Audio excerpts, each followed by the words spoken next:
Ayun oh. Good morning guys, dito tayo ngayon sa Asturias. And galing tayong Balamban, papunta na tayong Pulambato Port. Doon tayo sasakay papuntang Matlog. First time nating magbike papuntang Pulambato. Nakarating tayo rito hanggang doon pa lang sa Tuburan. Ayan, hindi diretso tayo paunahan. Alright, seaside version tayo papuntang Hagnayan Port. Ito yung lugar na pinupuntahan namin. Diyan tayo nag-shoot nung review ng Four Corners Marine natin. 1,500 kilometers. Guys, dito na tayo ngayon sa Man-made Forest. Sarap dito, lamig. Ayan yung bukuhan. And may mga kainan din. Ginagawa ring stopover ng ibang mga trekking. Ayan o, ganda, di ba? Panalo. Namnamin na natin to. Susunod na mga araw, bihira na ganito. Baka pagka nagkaroon ng widening dito, sagasa na eh. Sarap oh. Iba talaga. Tuburan 15 pa pala. Ayun, tirahin natin ang isang oras. Chill lang tayo. 15, 20, ganun yung laban ng speed.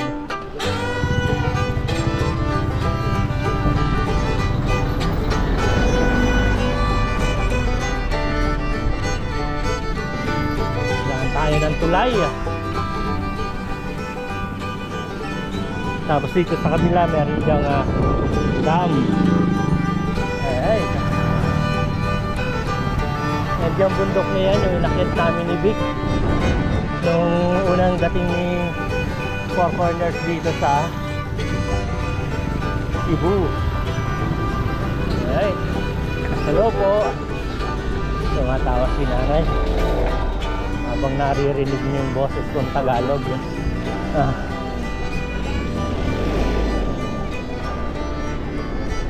Ayan o, sana all. Maraming puno, diba? Ayan guys, so sana ganito kalilim lahat ng daan. Sakop na to ng Tuburan. Ayan. Ito yung mga tindahan na dapat natin tigilan. Ayan o. Sarap. Good morning po. Ayun. Sakop na po ito ng Tuburan, ano? Oo. Sakop na po ito. Ayan. Ito, boundary. Boundary ng Tuburan, Asturias. Asturias. Ito saan po kayo? Manila. Sa Manila. Dasmariñas. Cavite. Cavite. Alam ni Kuya. Ay, tulog si Nene. Medyo may ano kayo kamera. Opo. Nagbablog, nagko-content. Para yung ibang taga Manila na hindi nakakapunta rito, may idea sila along the way kung ano yung nakikita natin. Diba? Tapos, yung asawa niyo po, taga rito rin. Taga ano asawa ko? Taga Ormoc. Dati. Oo. Dati. Ayun, taga Cebu naman.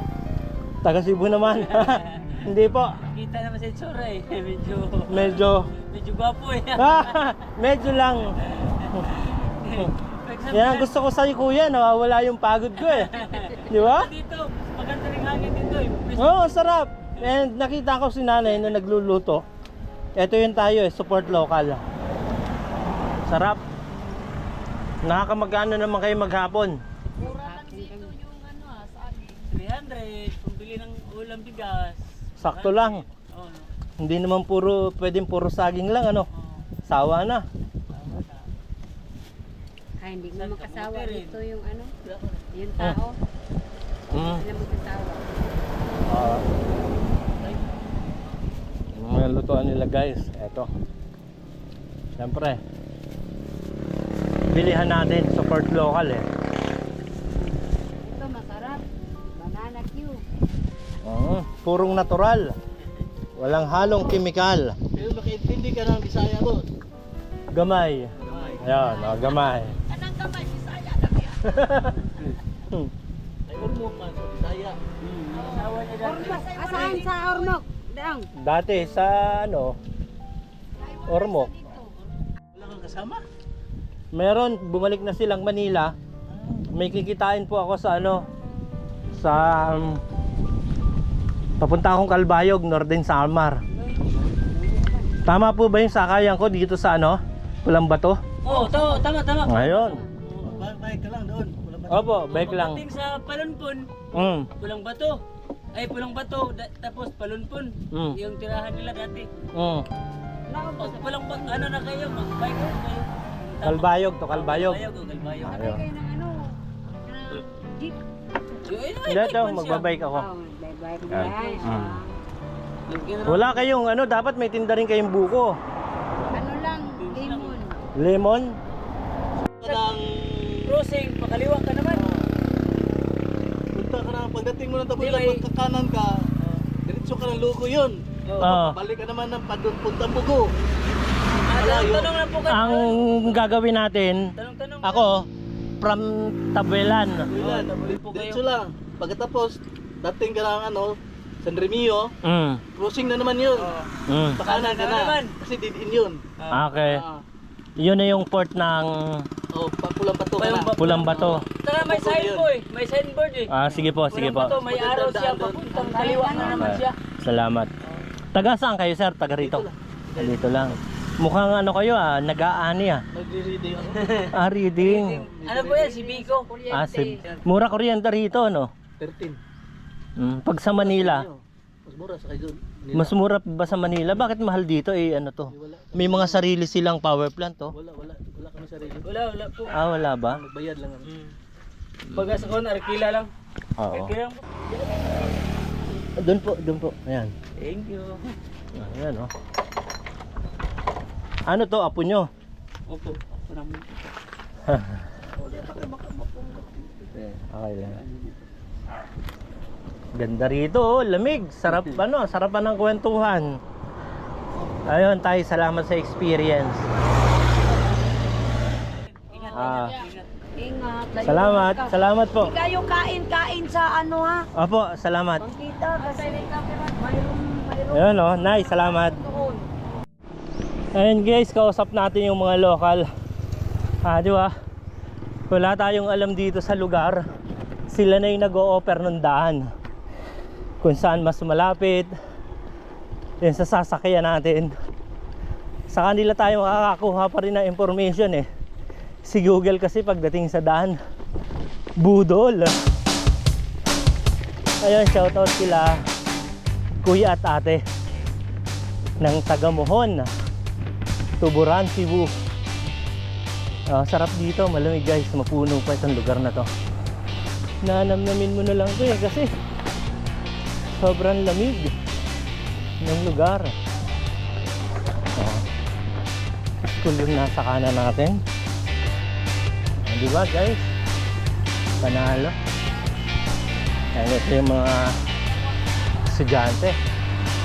Break time. Vicente Cabahog National High School. Ito pala yun.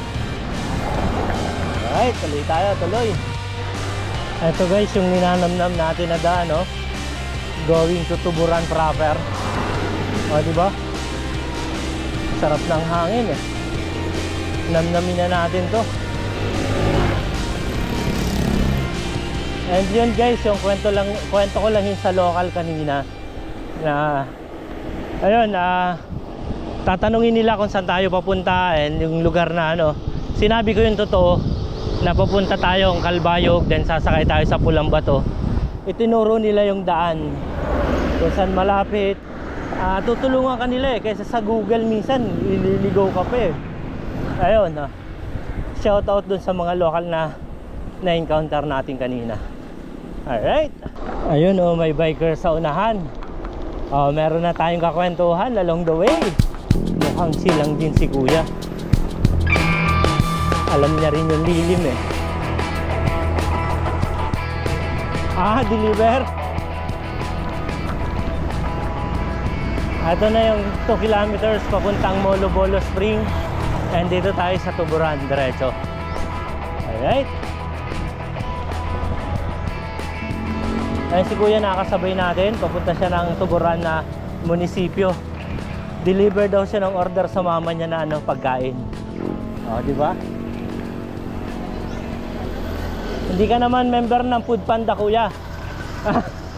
Personal lang yan, personal. Tulong lang sa mama. Okay.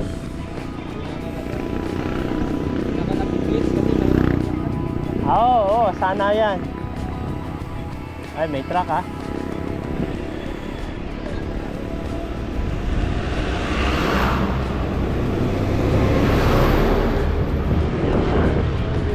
Ganda rito, dami pang puno, no? Pero baka ano yun yan, pag nag-widening, yari eh. Oh, meron na yun. Nagsisimula na doon sa ano. Nagsisimula na ron, no? Tama. Oh, okay. Nanguhuli sila ng aso. Ayun si Kuya, bibilisan niya na ng konti kasi baka mali daw yung food. Grabe yung bilis si Kuya, oh. Nagse-30 ako. Ah! Iniwan tayo, ang bilis si Kuya.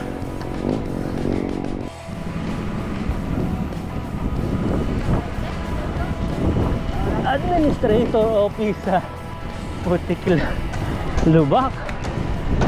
Ito, Tuburan proper. Ayun guys, dito tayo sa Tuburan is nakaka 30 kilometers na tayo. 50 na lang yung natitira. Alright. Hanggang dito kami noon and dyan sa unahan na pumasok kami yung papuntang Blue Hole Spring.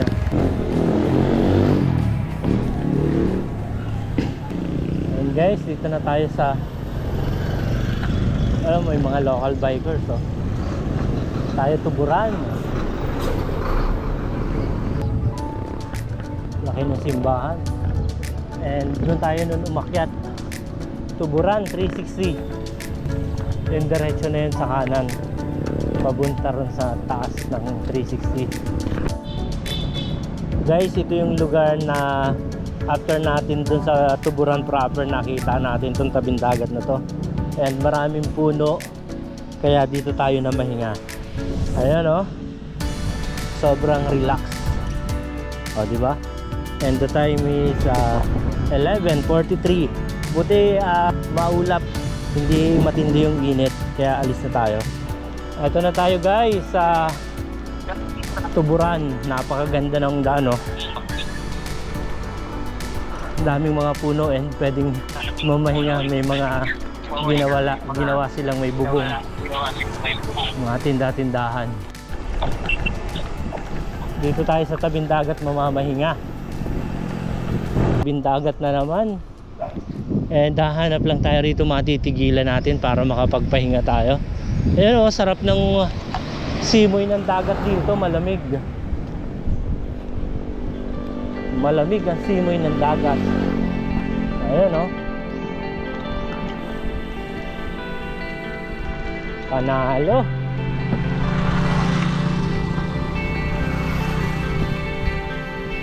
And ito yung buko for transportation na. Doon tayo sa kabilang dulo, hanap tayo ng mapapahingahan. And already 12 o'clock, wala na tayong anino. Ayan, palatandaang alas 12 na. Ayan guys, ganda rito, oh. Sarap sa maga rito. Boracay Hills yung batuhan na yun, oh.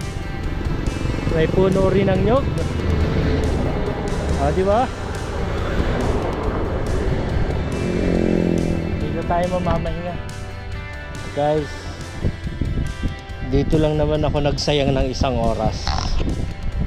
Dito sa lugar na to. Ayan, oh. Di ba? Shade house na malilim, na malakas ang hangin. Yan ang Putat. Ito yung view natin and ang sarap ng simoy ng hangin dito. Sulit na sulit. Ayun guys, napasarap ang tambay natin dito. And 1:20 na ng hapon. Pero yung init, mainit pa rin. And ito na. Biyahe tayo ng konti, tapos pag may nakita tayong makakainan, kain tayo. Green water. Grabe yung reflection ng siguro sa dahon. Yung reflection kaya green din. Diretso lang tayong sa Buenas San Remigio. Alright. Another tuloy moment. Ayan o. Nagbo-blue green ang tubig.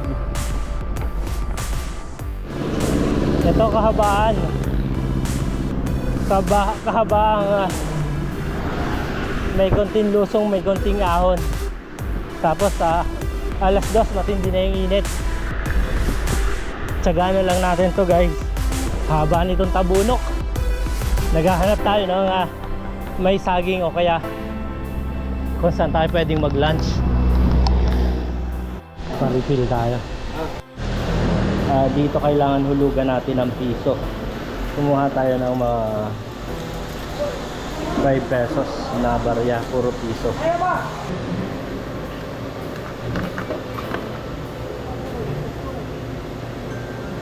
Piso. 3 piso pala to.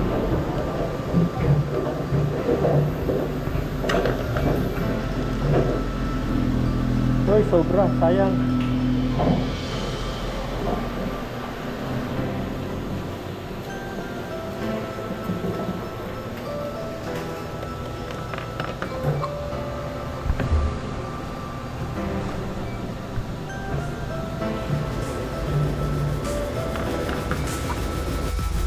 Dito tayo nag-refill ng tubig sa Barangay Ulibo.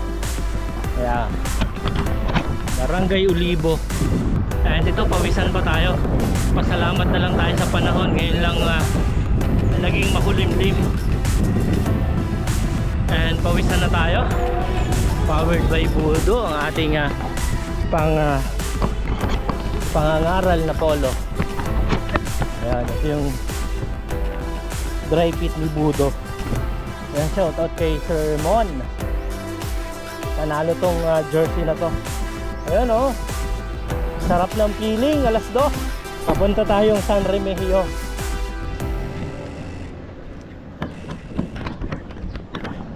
Pwede na to. Saging muna tayo. Per kilo. Ito okay na rin to. Sige ito, 5. Magkano kilo sa mangga kuya? 170. Oh, taas. Ito na lang muna tayo. Saging for life. Ayan.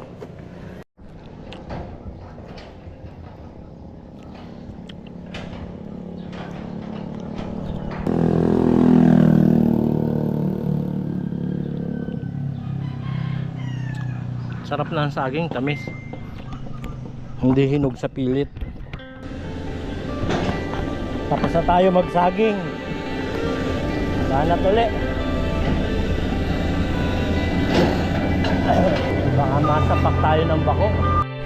Ang guys, madadaan natin puro container. Container of the band.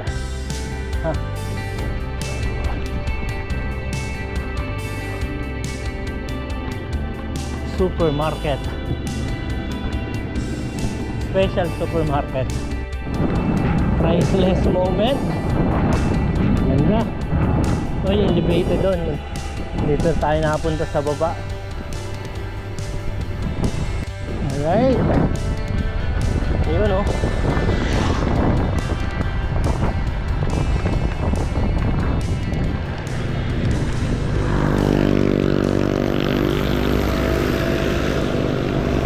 Luyang Bridge falling down. Yari sa atin to.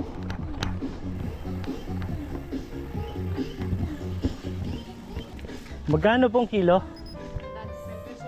Ha? 30. 30. O, bigyan nyo ako 1 kilo. Pareho lang po ito. Parehas lang. Yan. Dali lang. Matamis po. Oo. Pwede nang gawing asukal. Hindi na pwede. Ah. Ay, sobra na pala. Bawasan nyo po. Yan yung star apple na 30 pesos ang kilo. Nay, maraming salamat po. Ito po. Salamat po. Oh! Kira. Walang problema. Ayan guys, along the way, namataan natin to. Then hahanap tayo ng pwesto kung saan natin lalapangin. Sarado na yung kabilang tulay.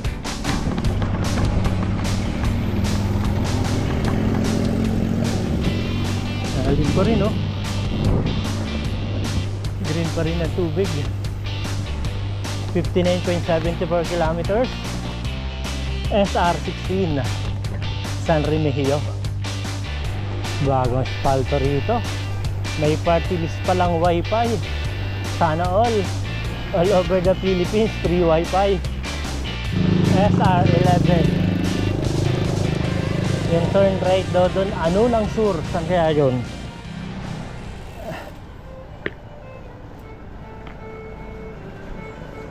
Ito para sa atin talaga to. Alright, and 65.33. Kainin muna natin tong ano, Star FM. Ayun guys.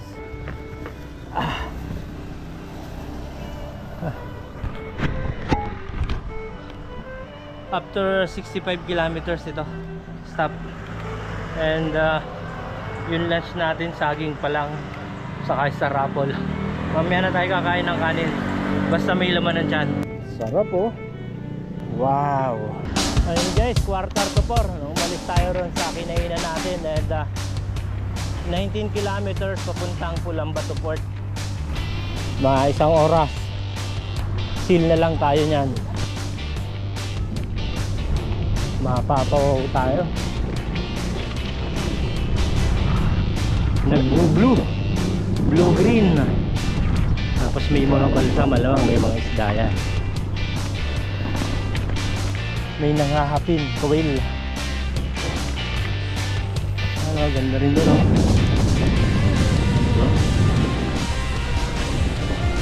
Tapos sarap ng hangin dito. Ito yung banayad na ahon na gapang na tayo.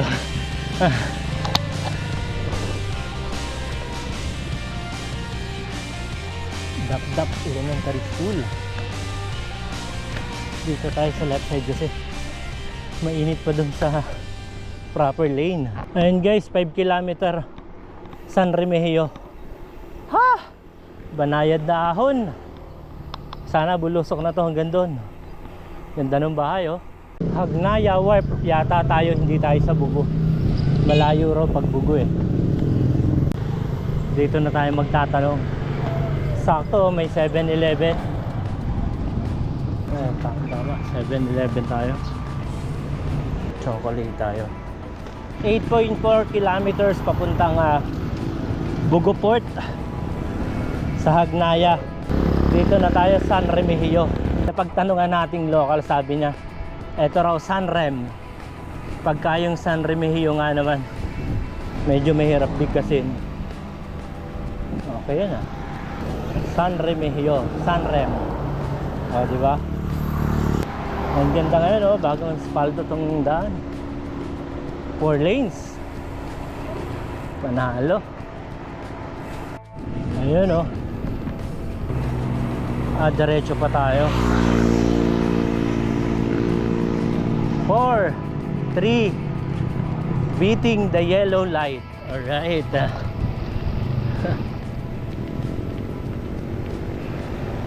Diretso pa tayo. Turn left daw tayo rito. Papuntang Bugo, Pulambato. Take the next left onto Bogo, 11 O'Rourke Road, Eastern Nautical Highway. Di umano. Port. Daming daan dito. Ayan o, Pulambato.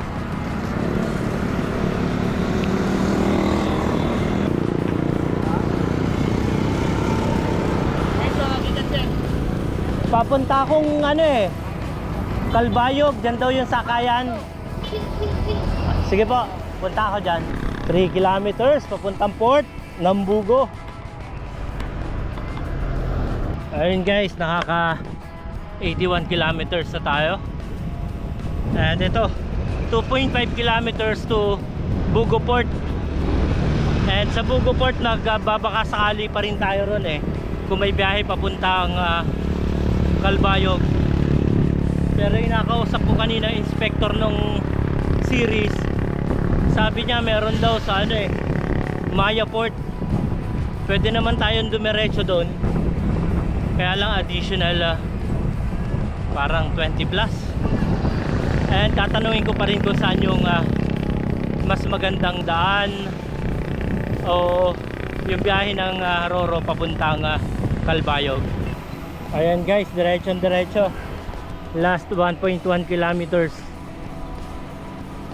Pulang Batu Port.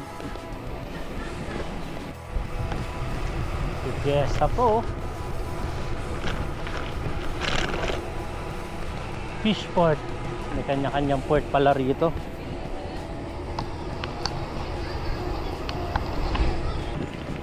Last 550 meters. Ayan na. Good afternoon po. Meron pong biyahe rito papuntang Calbayog. Calbayog wala sir. Saan meron? Asa ang Calbayog? Wala na. Wala. Wala na. Wala na sir. Kailan pa po? Tagal na. Hindi pala updated yung sa online. 1 year na. Nag-i-inquire tayo patawid ng Calbayog. Yung palang online na from Bugo to Calbayog, wala pala rito Kumbaga, didiretso tayo Masbate, tapos Masbate papuntang Calbayog. Babalik tayo guys, wala na palang biyahe rito diretsong Calbayog. Ayun guys, papunta tayo ng Hagnaya Port, magbabaka sakali tayo ron. Dito sa Pulang Batu wala na palang biyahe papuntang Calbayog. Gabi ng dilim, dito tayo ngayon sa palabas ng Pulang Batu Port. Hagnaya Wharf Road, Central Nautical Highway. Ito na yung pinasok natin kaninang going to Pulang Batu Port. Kakanan na tayo rito. Pasok na uli tayo ng San Remigio. Papunta naman tayong Hagnaya Port. Last 3 kilometers to Hagnaya Port. Sabi ni Google, turn right daw tayo rito. Diretso na to na port. Humbundok pa to 1.4 kilometers na lang. Ayun, pupunta na tayong port ng Hagnaya. Ayun, Hagnaya Port. Kali Santa Fe, Patayan. Yan sinasabing yan Santa Fe. Papunta yan doon. Yung daw nga ng mga barko Santa Fe.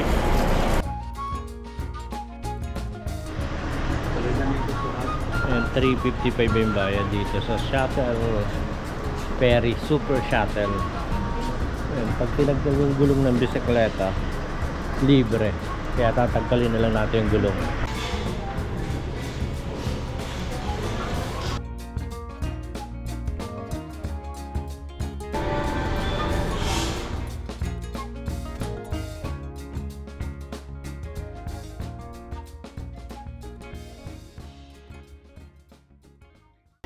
Boarding na daw. Ayun yung sasakyan natin, doon na lang daw sa tabi. Pinabit ko na yung gulong kasi pagbaba doon para hindi tayo mahirap na magtulak. And alis daw ng alas 2. 45 minutes lang daw yung biyahe. That's so bilis. Ito yung nangyari doon sa ride ko sana papuntang Calbayog. Punta tayo ngayon papunta rito sa Bantayan Island.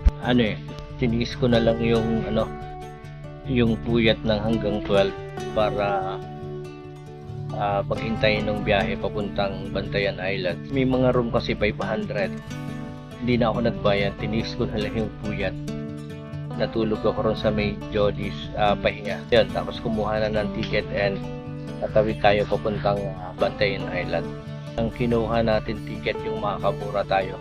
Kaya yung bisikleta tinagkal natin yung gulong para libre. Ang bayad ng tao 355. Doon sa isang roro may bayad yung tao na 350. Tapos ang bisikleta is 200. Mandatory doon leon. Kahit nagkalian mo ang gulong, magbabayad ka pa rin ng 200. Kaya hinintay ko na lang tong libre yung bisikleta pag tinagkal mo yung gulong. 355 yung bayad.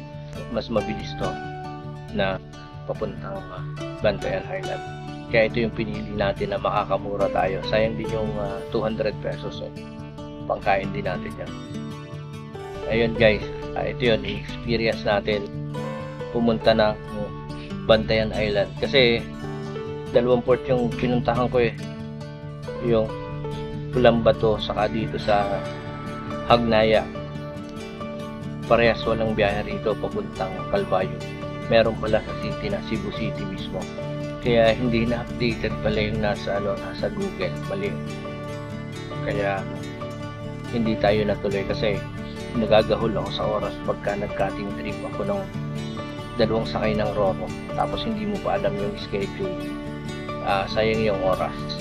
Okay, experience na lang natin dito sa Bantayan. Kaya daw ikutin ng isang araw then babalik na lang tayo. Then uwi na tayo ulit papuntang Balay. Alright, Bantayan Island. Here we go.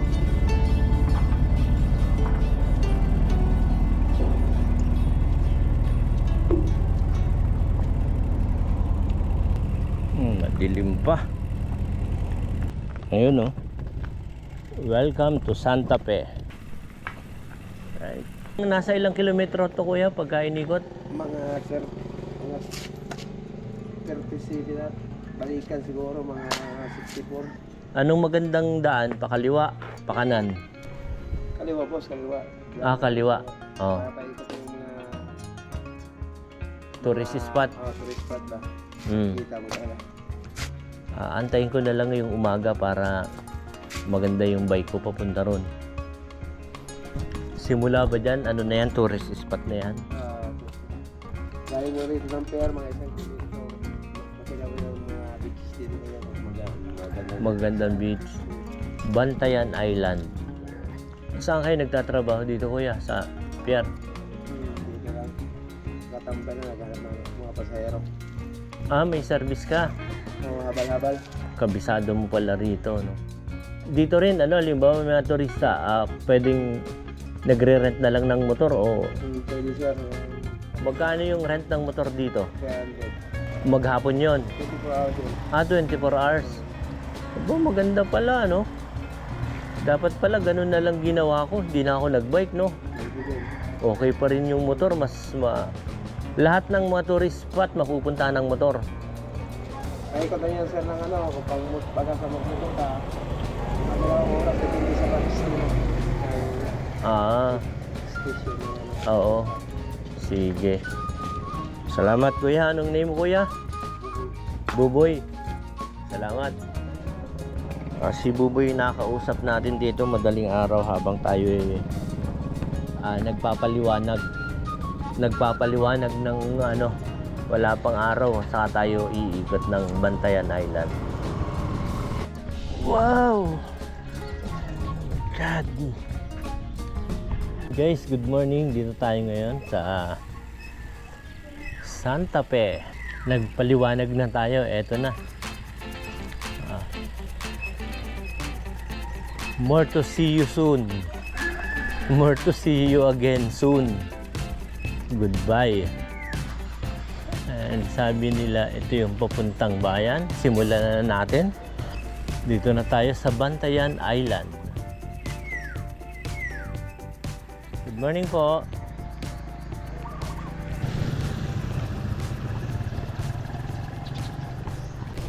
Subukan natin dumiretso rito.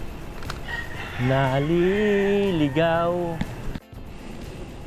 Aga-aga naliligaw tayo. Yun ganda ng sunrise. Naligaw na tayo.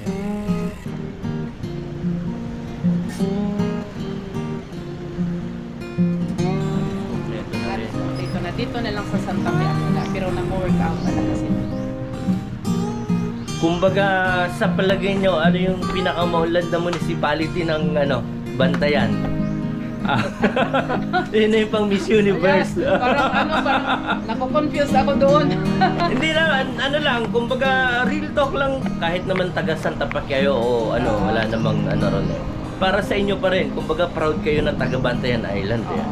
Kasi po, kung pag negosyo yung sasabihin natin, yung Bantayan proper talaga kasi silang pinaka-center. Tapos marami sila doon. 55 barangays. Pero dito sa Santa Fe talaga, nag-boom talaga ngayon. Santa Fe. More on commercial yung... Yes, opo. Ang iba nga, hindi na wala nang... meron din sa farming, pero hindi na masyado. Talagang dito na sila nag-focus sa tourism talaga po yung... Yung mga asawa nandun sa housekeeping, yung mga